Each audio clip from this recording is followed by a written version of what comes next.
It was a Friday night in Manhattan, the skyline glittering with secrets and neon reflections.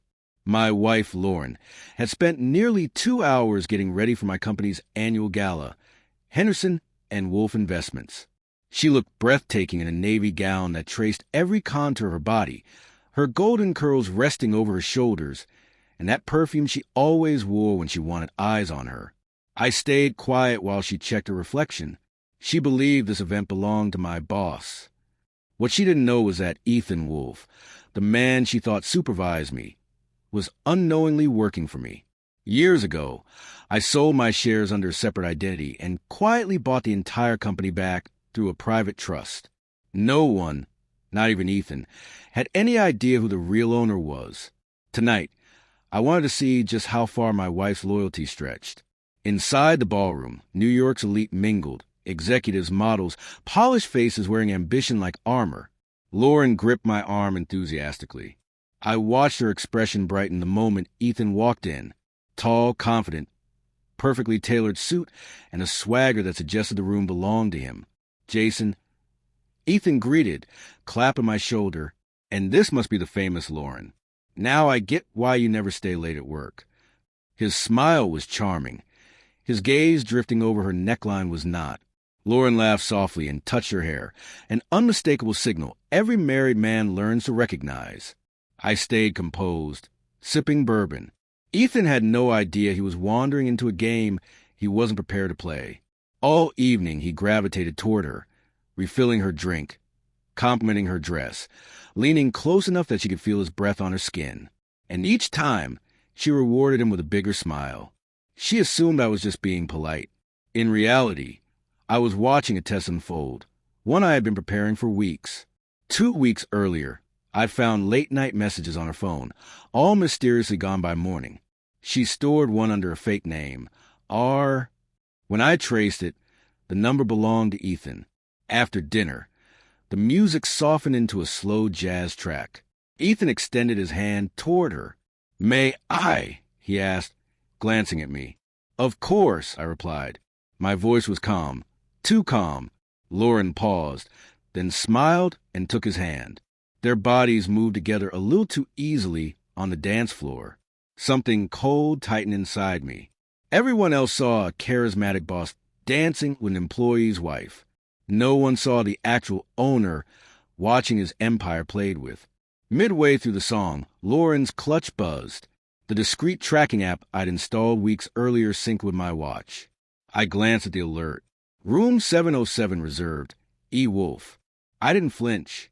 I just finished my drink. Later, I told Lauren I needed to step outside for a call. From the balcony, I watched her whisper something to Ethan before they slipped out together, believing no one noticed.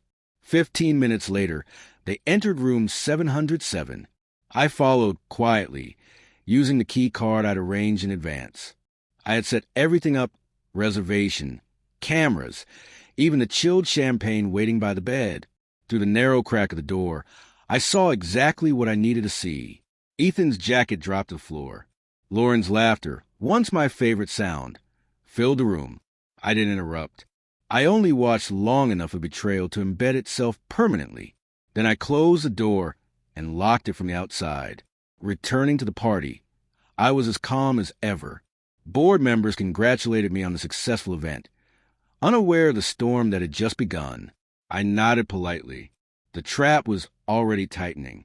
At midnight, hotel staff knocked on room 707 after a noise complaint. Security opened the door. Cameras recorded everything. Ethan's wholesome public image collapsed instantly. Lauren's carefully crafted facade fell with it. By morning, every business outlet carried the story. Ethan Wolf resigns amid scandal. My lawyers ensured all documents pointed to an immediate ownership transfer. Straight back to me.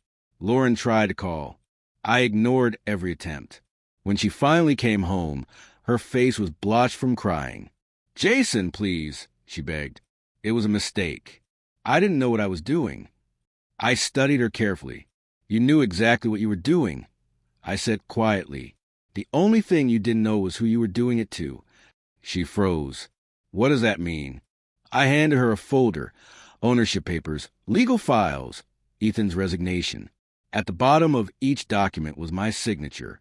You thought he was my boss. I said, he worked for me. Everything he touched belongs to me, including the company you just helped me reclaim. Lauren's breath caught. Her entire world shattered in seconds. I didn't yell or lash out. I simply picked up my suitcase and walked toward the door. You didn't just betray me, I said softly. You reminded me that I don't owe forgiveness to someone who only loved power, not me. She collapsed to the floor, sobbing, but I never looked back. 3 months later, Henderson Global Holdings dominated New York's financial scene. Ethan disappeared from the industry. Lauren filed for divorce, but she walked away with nothing. Every asset had always been in my name. Once in a while, I see her name online. She's a real estate agent in New Jersey now. She looks older, worn, hollow. Maybe she still replays that night. I know I do. Not with pain, but with peace.